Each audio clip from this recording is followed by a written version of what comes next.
Hey everyone, my name is the Theme Park Evangelist.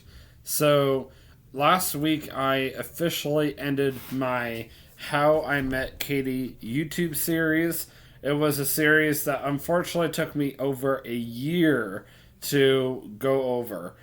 And for those of you who are brand new to my YouTube channel, which I expect this YouTube series to bring out a lot of new viewers and hopefully some subscribers as well. So, my YouTube channel officially started back on Sunday, December 4th, 2016, at Universal Orlando Resort. And here I am, now living in Northern Kentucky. I have been almost for 5 years, as crazy as that is. Come June 14th, 2024, will officially be 5 years. So, anyway, with my YouTube channel turning 8 years old in December, and with me coming to my 5 years that I've been living here in Northern Kentucky, I figured this would be a really good time to do a brand new YouTube series. So, looking back to 2009, we're going to be starting this brand new YouTube series called The History of the Theme Park Evangelist, which is my YouTube channel name. This first installment, or chapter, if I may, is going to be called My Past YouTube Life. So, I have not always been the theme park evangelist, for those of you who do not know me. And if you're very interested in getting to know me as a YouTuber, or anything regarding my past, or anything like to that nature, I should say, then this YouTube series is going to be perfect for you.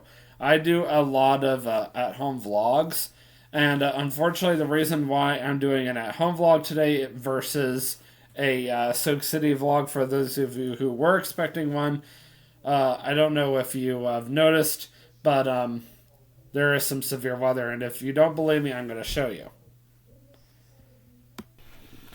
So I know it's a little hard to tell, but the weather outside has not been the greatest. For the past couple of hours, it has been very windy, very rainy, and we've been under a severe storm risk, so that's why I had to postpone my YouTube video that was supposed to be today till Thursday, unfortunately, which is when I'm off again.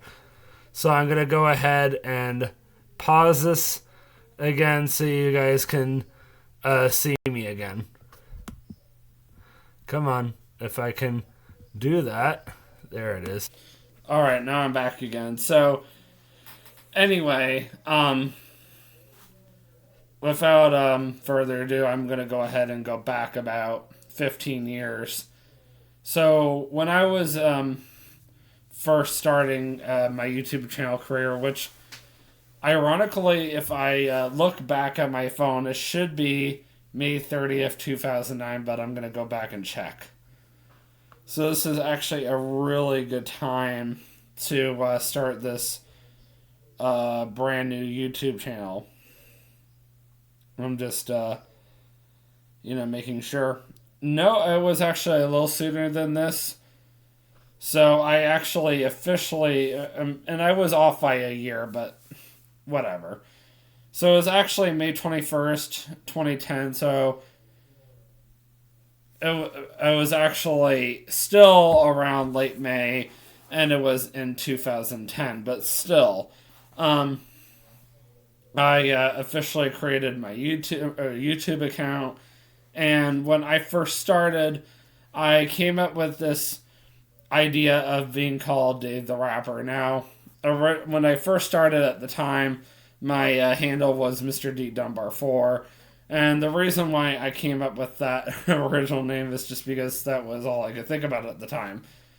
And, I always knew I would become eventually Mr. Dunbar. And then, of course, the number 4, I just had to have a number in there. So, but eventually I did change my handle, and my handle now, just so everybody knows, and I'm looking at my phones just so everybody does know what my handle is. so don't mind me. It is now www.youtube.com/at the Theme Park Evangelist. And that was a change that I made earlier this year, so that way I could have people find me a lot easier now. And it made more sense because for the longest time I was still, you know, www Mr. D Dunbar for at youtube.com, and that didn't make any sense. And I was like, you know what, I need to fix that. So I finally did get around to it, and now I'm www.youtube.com/the Theme Park Evangelist or whatever I just said. So anyway, what gave me the idea originally to be called Dave the Rapper is I got into the show back in 2007 called America's Got Talent, for those of you who do not know. And I was like really, really intrigued by the show. It's like, wow. And, I was watching these people go off and do their different talents. And I always thought it would be kind of a neat idea to go on the show. And there was a young lady, if I remember correctly, by the name of Darcy Lynn Farmer, who went on the show. And the reason why she got to go on the show is because America's Got Talent, or AGT for short, came up with this idea of doing YouTube auditions. So I came up with this idea of doing YouTube auditions. So originally my idea was to win my way onto the show by doing comedy, because I always thought I was funny. And then when I got into high school, I started coming up with this idea of doing like rapping. And they were really nice people. I went to a Christian school in downtown Lake Wales, Florida, for those of you who are new to my YouTube channel. So basically a Christian school is a place where, they care about you and respect you no matter what. And because my school was designed for people with disabilities and for people of low income, that really made a difference. So, I'm going to the school, and I had the worst self-esteem back then. I mean, my self-esteem still is not that great, I'll be honest, but it's a lot better than it has been by like a long shot. And I'm going to the school, and at one point, we were doing this problem. I asked over and over again if I could do the rapping for White Nerdy. Now, keep in mind, I have been practicing and practicing and practicing, and I had not expected them to play the song without the words, for one thing, and secondly, I was very nervous. So I'm at my senior prom, not my junior prom, my senior prom, which was at the school. And they did give me the opportunity, don't get me wrong, and everybody's watching me. But I was like, I don't know the words without hearing it. So I was going to rap out to it, and of course I don't have the lyrics in front of me, that didn't help. And of course I didn't have a smartphone back then, so that didn't help either. And I ended up giving up. And everybody was trying to be so encouraging. I mean, they heard me doing it in class. They had also pulled me up on YouTube, and they saw me rapping. And I'll be honest with you, it wasn't very good, but they were trying to make me feel better about myself by making it sound like I was a lot better than I was. So I did do a second YouTube audition just for America's Got Talent with me doing rapping, and I submitted it. And as a joke, I said that Howard Stern himself rejected me, because at the time Howard Stern was a judge on America's Got Talent. And we probably know this by now. If you guys do know who Howard Stern is, he's not very nice. He really isn't. And he was probably like, well, that sucks. And he probably just went, rejected, and, And I was, discouraged, but it didn't stop me. And eventually, after a while, I got tired of the whole rapping thing. So I came up with this idea of doing podcasts on my YouTube channel. And I also started using my YouTube channel to tell bedtime stories. So if you've ever been on my YouTube channel, you probably found different playlists on there that has to do with bedtime stories and just different stories that I just made up over the years. And a lot of that stuff had to do with just my own imagination. I just wanted to use my imagination and share it with the world. And I was really hoping that people would be inspired by my creativity. And don't get me wrong, people enjoyed it, but after a while, even that got old. But keep in mind, I was still known as Dave the Rapper, and I still did the whole bedtime story thing and all that, all the way up until 2014. And if you guys even go back and look at, and even as early as like my late senior years of high school, you'll even find a YouTube video called Sion Woofy Kicks Butt, or Kicks Zombie Butt. And you're probably going to see that and go, what the heck is that all about? And at the time, that was my high school best friend that came over to my parents' house at the time in Lake Wales, Florida, just to play some COD or Call of Duty with me. And I decided to film about 30 seconds of footage of him playing Call of Duty with me. And I never took it down because I just always wanted to keep it for memory's sake. I mean, yes, I always had the ability to take YouTube videos down. And trust me, I've had to take YouTube videos down over the years because either A, they were just not getting enough views, B, I just didn't care for them anymore. See, this is a very important one for those of you who have wondered.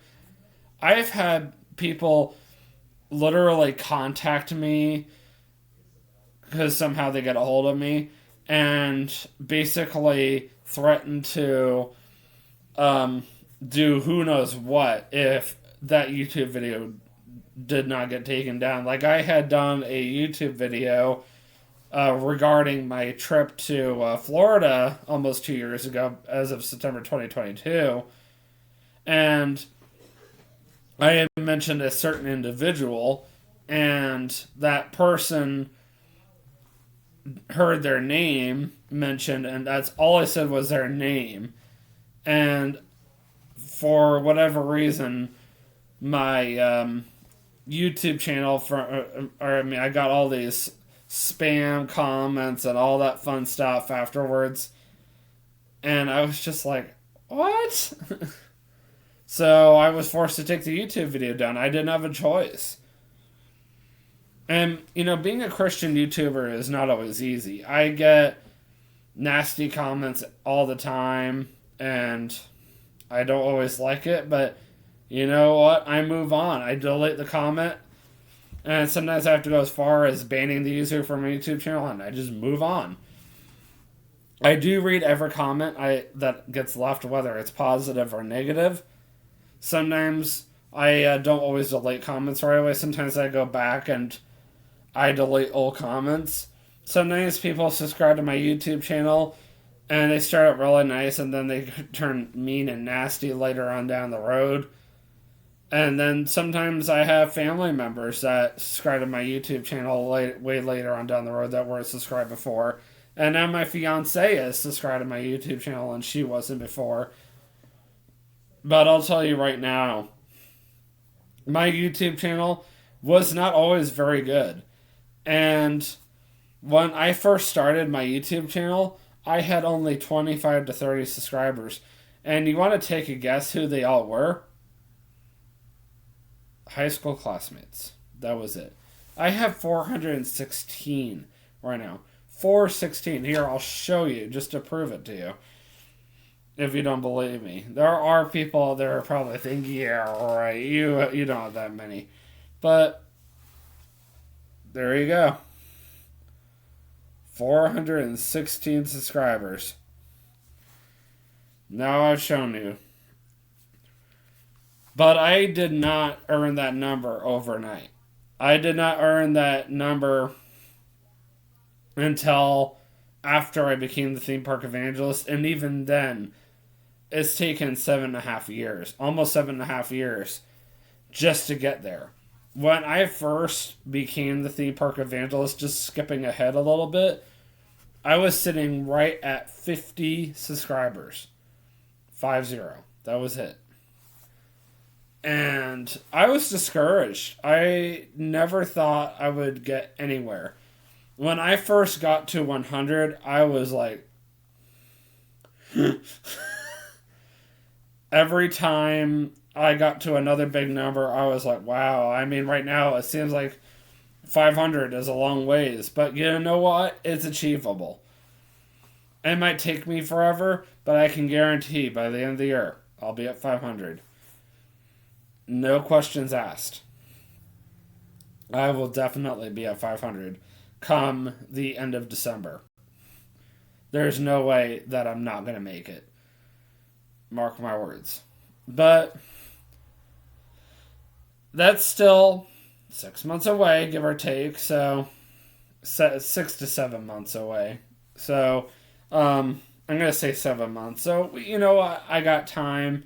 It's an achievable number. And notice I only said 500. That's 84 subscribers to go. I didn't say something ridiculous like 1,000 or 600. I'm only saying 500. That's it. And, you know what? I can guarantee you by the end of next December, I'll be at 600 subscribers. And I better be, because next year, of course, is the year I'm getting married. So, you know what? I got, lots, coming up. I'm always trying to push the boundaries on my YouTube channel. And I'm always trying to do something exciting. Like, for me, doing this new YouTube series is a big deal. And I'm not just doing the history of the Theme Park Evangelist. Oh, no. I'm going to be talking about how I met Vanita at the same exact time. Because there are people who have heard about Vanita on my YouTube channel and wondered, how did David meet her? And I want to share a bit about that. No, it won't be as long. It'll probably be as long as the How I Met TJ and K series. But it will still be, long enough so everybody knows exactly how I met her. Well, in the meantime, I definitely encourage you guys to continue watching my new YouTube series. I'm going to tell you right now, the next chapter is going to be called What Inspired Me. That's pretty much it. But what I mean by that is, what inspired me to become the Theme Park Evangelist? I might go ahead and change my chapter title or whatever to What Inspired Me to Become the Theme Park Evangelist. Because what inspired me might come across confusing on YouTube. Somebody might find that and go, what? So I might go ahead and change that to What Inspired Me to Become the Theme Park Evangelist. And I'll tell you right now, you're going to be looking back to a certain YouTuber and a YouTube video that was filmed on July 8th, 2014. And that's going to be your hint. So, until then, I will see you guys in the next vlog. And always remember, you can do all things through Christ strengthens you. Have a great day. Peace out. Happy Memorial Day weekend, everybody, by the way. Stay safe if you're in the greater Cincinnati area. Eat lots of good food. Fire up those grills. I had ribs last night. But make sure, most importantly, you remember the main reason for this weekend is not just the official start of summer. It's not just about eating hamburgers and hot dogs and ribs. It's not just about hitting up those pools or making a long trip or drive or flight out somewhere. It's all about the men and women who died for our country so we could have freedom. I'll see you in the next vlog.